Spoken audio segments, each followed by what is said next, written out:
Selamat pagi, perkenalkan nama saya Desi Natalia Kristina Sijabat, NIM A1B119098 dari kelas reguler B, Angkatan 2019. Nah, sekarang saya akan membuat video pembelajaran mengenai memahami struktur wacana bahasa Indonesia. Berikut videonya, selamat menyaksikan. Baiklah, saya akan menjelaskan yang pertama, tema wacana, kedua, topik wacana, ketiga, topikalisasi, keempat, judul wacana, kelima, superstruktur wacana, dan yang keenam, struktur mikro wacana. Yang pertama yaitu tema wacana. Tema atau theme adalah the starting of utterance, pemula dari suatu ujaran. Dalam wacana, tema diusung untuk mewadahi program dan tujuan apa yang hendak dicapai. Tema bersifat abstrak dan ruang lingkupnya lebih luas daripada topik. Tema merupakan perumusan dan kristalisasi topik-topik yang akan dijadikan landasan pembicaraan.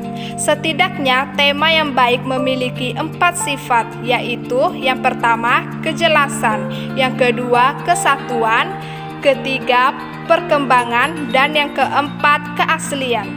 Sifat kejelasan menyangkut pada gagasan sentral, uraian kalimat dan rincian-rinciannya. Sifat kesatuan atau keutuhan ialah bahwa semua bagian dalam wacana mengacu pada gagasan utama tema.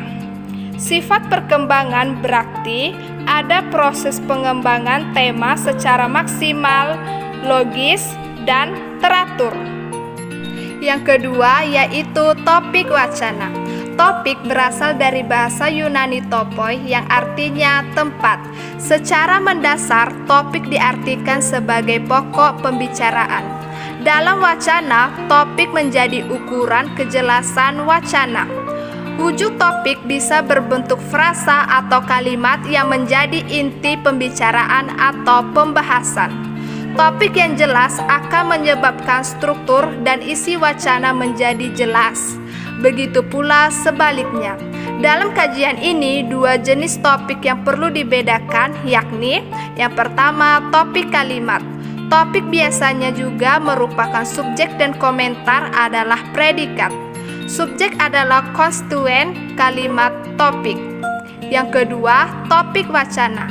Topik wacana adalah proposisi yang menjadi bahan utama pembicaraan atau percakapan. Dalam suatu dialog, pembicara dapat berbicara tentang satu topik yang berbeda. Satu topik yang dibicarakan oleh 2 orang atau banyak pembicara disebut topik tunggal, yaitu dialog yang hanya membicarakan satu topik. Sedangkan topik ganda yang mengandung pikiran dan kalimat para pembicara bisa berjalan sendiri-sendiri. Yang ketiga yaitu topikalisasi. Dalam wacana, topikalisasi adalah proses saling mendukung antar bagian untuk membentuk suatu gagasan utama. Proses topikalisasi wacana cukup mudah untuk dipahami.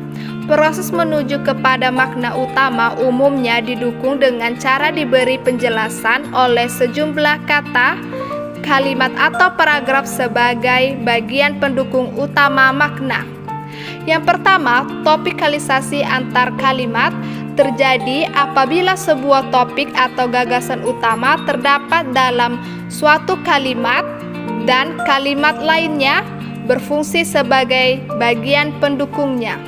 Yang kedua, topikalisasi antar paragraf terjadi apabila topik utama berada dalam suatu paragraf, sedangkan paragraf lainnya menjadi pendukungnya.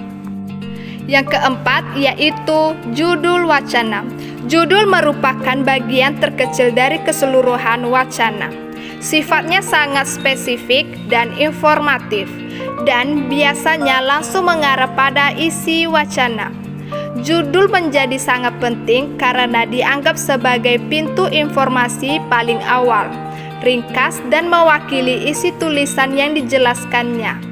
Judul sangat penting untuk menentukan hal sedang dibicarakan oleh pengarang. Tanpa judul, suatu karangan menjadi kabur dan tidak jelas maksudnya. Yang kelima yaitu superstruktur wacana. Merupakan kerangka dasar sebuah teks yang meliputi susunan atau bingkaian struktur sebuah teks yang membentuk satu kesatuan bentuk yang koheren. Dengan kata lain, superstruktur merupakan analisis skema atau alur teks yang memiliki pendahuluan, isi, dan penutup yang harus dirangkai sedemikian rupa guna membentuk sebuah teks yang menarik dan utuh. 6 yaitu struktur mikrowacana. Merupakan analisis sebuah teks berdasarkan unsur-unsur intrinsiknya, yakni meliputi A. Semantik, yakni makna yang muncul adalah makna lokal dimulai dari kata, klausa, kalimat, dan paragraf serta hubungan di antara mereka seperti hubungan antar kata, antar klausa, antar kalimat, dan antar paragraf yang membangun satu kesatuan makna dalam sebuah teks.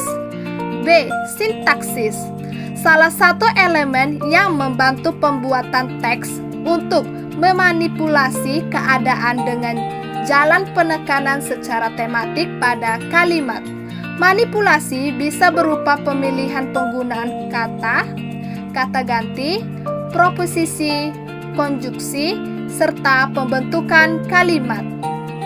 C. Leksikon ialah suatu kekayaan kata yang dimiliki suatu bahasa komponen bahasa yang memuat secara informasi tentang makna dan pemakaian kata dalam bahasa. Itulah video pembelajaran dari saya. Kurang lebih kata mohon maaf, saya akhiri. Sekian dan terima kasih.